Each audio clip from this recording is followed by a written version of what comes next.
مفتاح اسماعیل صاحب نے میں جوائن کیا جی، سابق وفاقی وزیر خزانہ ہیں، اور ہم یہی والی گفتگو جو آپ کری ان کے پاس بھی لے کے جاتے ہیں۔ مفتاح صاحب بہت شکریہ، 2 گھنٹے رہ گئے ہیں، الیکشن کا ماحول بن گیا اور تمام سیاسی جماعتیں اپنے پروگرام پیش کر چکی ہیں عوام کے سامنے۔ آپ کو لگتا ہے کہ کسی جماعت کے پاس واقعی کوئی معاشی مشکلات کا سامنا کرنے، ان کو حل کرنے کا پروگرام ہے جو بھی ان کے منشور ہیں، یا یہ صرف نعرے ہیں؟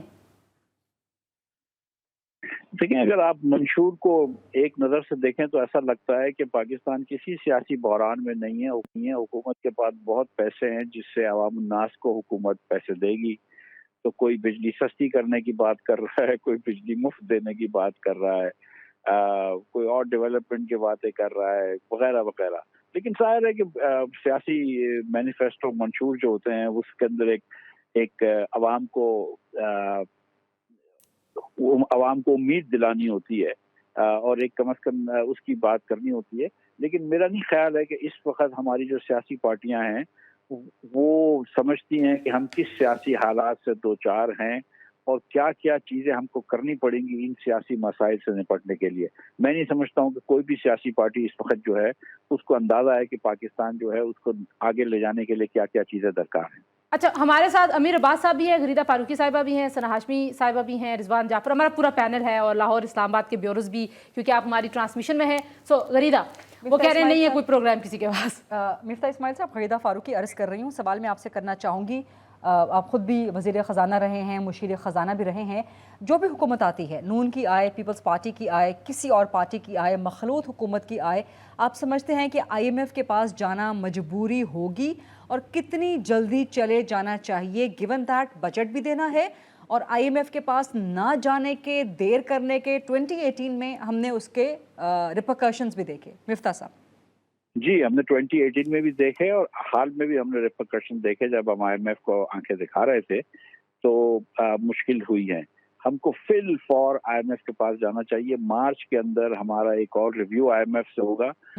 یہ شاید ایگزسٹنگ حکومت ہی کیئر ٹیکر ہی کروا لیں، یا شاید نئی حکومت آ کے کروائے، اور اس کے بعد فوراً نیگوسیشنز میں چلے جانا چاہیے، اور جو اگلا بجٹ آئے وہ آئی ایم ایف کے پروگرام کے مطابقت سے بننا چاہیے، اور اس کے تو بعد مفتاح 3 صاحب، سال کے اگر آئی ایم ایف ہمیں کے آئی ایم ایف پروگرام کے پاس جانا پڑے گا، مجبوری ہے، تو پھر آپ سمجھتے ہیں کہ بجلی، گیس یہ سستی کرنا، پیٹرول سستا کرنا پاسبل ہوگا، یا مزید نوز ٹائٹننگ ہوگی ان معاملات پہ؟ اور اگر بجلی، گیس مہنگی سستی نہیں ہوتی، انڈسٹری کیسے چلے گی پھر؟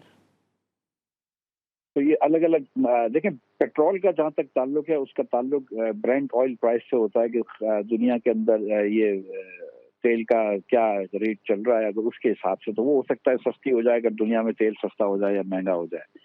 جہاں تک بجلی گیس کا تعلق ہے تو ہمیں 2200 ارب روپیہ تو ڈائریکٹ ہم کو دینا پڑتا ہے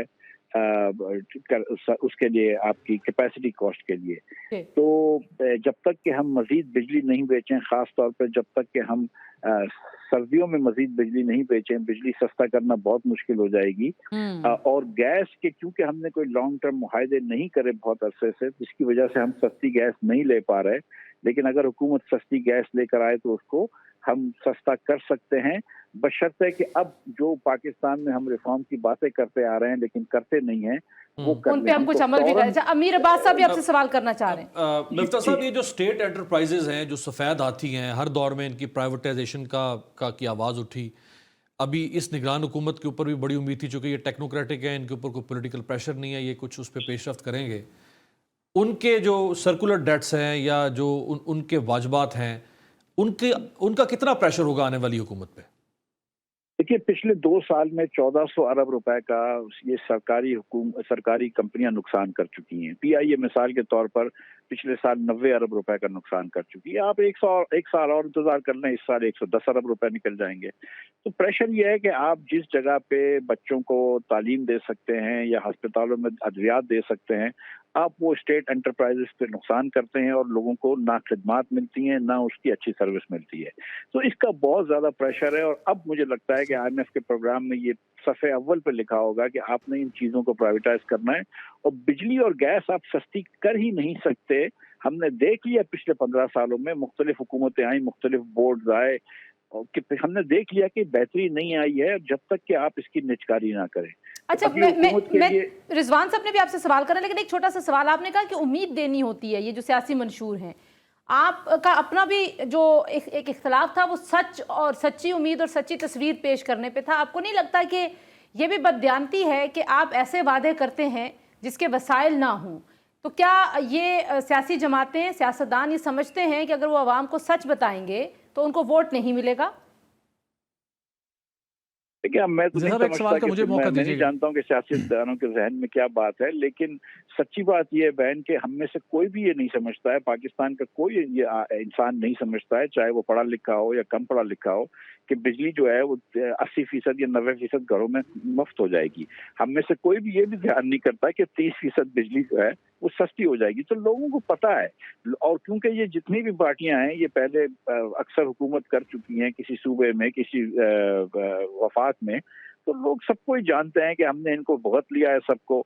तो कोई ऐसी, मेरे ख्याल से इस बार तो खास तौर पर कोई बहुत ज्यादा उम्मीद नहीं है लोगों को, ठीक है। जो 18 में या खास तौर पर 13 में थी लोगों को, तो लोग जानते हैं। लेकिन बहरहाल वो उम्मीद ही दिलाएंगे ना कि हम अच्छी तरफ जाने की कोशिश करेंगे। जी रिजवान, भट्टी साहब एक मिनट, रिजवान पूछ ले फिर आप भी पूछ लीजिए जी सवाल। मिफ्ताह इस्माइल साहब, रिजवान जाफर अर्ज कर रहा हूँ। ये आप नून लीग Right. को बहुत अच्छी तरह जानते हैं, आपसे ज़्यादा कौन जानता होगा, तो क्या समझते हैं जो ये इक्तिसादी टीम है, और पीपल्स पार्टी के मामले में तो फिर भी उनकी इक्तिसादी टीम नज़र नहीं आती अगर आज वो जीत भी जाएं, लेकिन नून लीग की किसी हद तक नज़र आती है। तो क्या समझते हैं कि क्या कैपेसिटी है, किस, यानी कुछ चीज़ें ऐसी होती हैं कि जो फौरी तौर पे करनी होती हैं, कुछ लॉन्ग टर्म पे जानी होती हैं, कुछ मेड इन पाकिस्तान चीज़ों की बात हो रही है, बहुत सारी चीज़ों पे सीपैक की बात हो रही है, कुछ अभी मुश्किलात हैं, तो कुछ ये टीम निकाल सकेगी आपको, क्योंकि पीडीएम में हमने देखा ये टीम जो है फेल हो गई। देखिए, इत्तेहादी टीम नून की थी, उसका मैं भी हिस्सा था, मोहम्मद जुबैर साहब भी हिस्सा थे, और आयशा पाशा साहिबा भी हिस्सा थी। मैं और आयशा साहिबा ने तो पीएचडी करी हुई थी दोनों ने इकोनॉमिक्स में। हम तीन तो छोड़ चुके हैं। अब जो है एहसन इकबाल साहब हैं, वॉटन से एमबीए करे हुए हैं, ख्वाजा आसिफ साहब हैं, एक लॉयर हैं, लेकिन एक 20-30 साल का बैंकिंग का तजुर्बा है, एक आध यंग लोग हैं। तो यही है आप नून के इसहाक डार पास। साहब का नाम भी नहीं ले बिलाल रहे हैं। कियानी नहीं, मिफ्ताह साहब, इसहाक लिया। डार साहब का नाम नहीं ले रहे आप। नहीं, ऑब्वियसली इसाक डार तो हैं ही, Yes. मतलब इसके अलावा की मैं बात कर जी रहा हूँ। भट्टी तो साहब, खैर, आप क्या पूछना चाह रहे हैं मिफ्ता साहब से? मिफ्ता साहब, 2 सवाल और हैं आपके लिए, फिर हम आपका जी, शुक्रिया अदा जी करेंगे। जी जी जी थैंक यू। मेरे सवाल का जो जुज़वी तौर के ऊपर हिस्सा था वो रिजवान साहब ने पूछा, मैं थोड़ा सा उसको फर्दर फ्रेम करना चाहूंगा। हमेशा ये होता है कि अरसलान आप रुकिए, सॉरी हमारे पास 2 भट्टी हैं। सियासतदान अरसलान एक मिनट रुकिए, सुहेल भट्टी साहब। जी जी मिफ्ता इस्माइल साहब, मैं आपसे सवाल ये करना चाहूँगा कि मिफ्ता इस्माइल साहब, आप और शाहिद खान अब्बासी साहब, आपकी इकोनॉमिक भी पॉलिटिकली पॉइंट ऑफ व्यू आपके इकट्ठे रहे और बहुत सफ़र आगे इकट्ठे चलने का फैसला भी हुआ। उस शाहिद खान अब्बासी ने कहा था, जब पीडीएम की गवर्नमेंट थी, इसहाक डार साहब वज़ीर ख़जाना थे, उन्होंने कहा इस कबीना के अंदर एक फ़र्द ऐसा नहीं है जो मुल्क की मामलात को चलाने की सलाहियत रखता हो। उसके बाद मामला अलग हो गए। अब आज अनाउंस हो गया कि आइंदा के वज़ीर-ए-आज़म नवाज शरीफ होंगे, नून लीग लीडिंग रोल में आ रही है। तो जहां पाकिस्तान खड़ा है, तो जो लोग इस सिस्टम में आएंगे, अब जो आपको दिखाई दे रहे हैं, वो किस हद इस मुल्क को आगे ले जा सकेंगे, और दोस्त ममालिक के ऊपर जो इन्हिसार है $बिलियन की इन्वेस्टमेंट का, वो वाकई ही एक टेक ऑफ होगा पाकिस्तान की इकोनॉमी के लिए? देखिए, अगर दोस्त ममालिक आपको 150 बिलियन डॉलर्स की इन्वेस्टमेंट कर दें तो वो पाकिस्तान में बहुत हालात बदल जाएंगे, लेकिन ऐसा लगता नहीं है, नजर नहीं आता कि पाकिस्तान में इतनी कैपेसिटी भी है कि इतने सारे पैसों को एक साथ एब्जॉर्ब कर सके। अमूमन पाकिस्तान में पिछले 10-12 सालों में 2-2.5 बिलियन की फॉरेन इन्वेस्टमेंट आती है। अब जिस मुल्क में 2-2.5 बिलियन की आ रही है, उसके अंदर अगर आप 100 या 50 बिलियन एक साल में डाल दें तो वो मुश्किल हो जाएगा हमको हजम करना भी। सना, आप भी पूछ ले, मुख्तसर सवाल एक मिफ्ता आखिरी। इस्माइल साहब, बहुत जैसे कहते हैं ना, छोटा सा सवाल है। निज़ाम की तब्दीली की आपने बात की, जब आप मुस्लिम लीग नवाज से हटे, अलहदा हुए किसी हद तक, इस वक्त जो सूरत हाल है वो पीटीआई के आपके सामने, आप समझते हैं कि इस निज़ाम की तब्दीली में पाकिस्तान तहरीक इंसाफ के हिमायत याफ्ता जो कि इंडिपेंडेंट उम्मीदवार हैं, वो कोई तब्दीली का उनसर पैदा कर सकेंगे इस इलेक्शन में बिलखुसूस? देखिए, मुझे सच्ची बात है कि इतना नहीं पता कि पीटीआई के कितने लोग इलेक्शन में, असेंबली में पहुंचते हैं और कितने पीटीआई में बचते हैं। लेकिन मैं हमारी जो बात थी, शायद अब्बासी साहब और मैं जो बात कर रहे थे, वो ये थे कि पाकिस्तान में हम आज वहां पे पहुंच गए हैं मेरी बहन, कि जहां पर 78% बच्चा हमारा 2 जुमले किसी जबान में नहीं पढ़ सकता 10 साल का। सही। हमारे 2 करोड़ 60 लाख बच्चे स्कूल में नहीं है, 40% बच्चे स्टंटेड हैं, इसके अलावा 17% बच्चे वेस्टेड हैं। हमने पाकिस्तान के अंदर 90% लोगों को गरीब करके अछूत कर रखा है। इस तरह पाकिस्तान नहीं चलना चाहिए। हम दुनिया से पीछे हो रहे हैं। हम ये समझते हैं कि 76 साल हमने ज़ाया किए हैं और हमको ये डर है कि हम अगले 76 साल ज़ाया ना कर दें, इसलिए सारी कौम मिलके बैठे।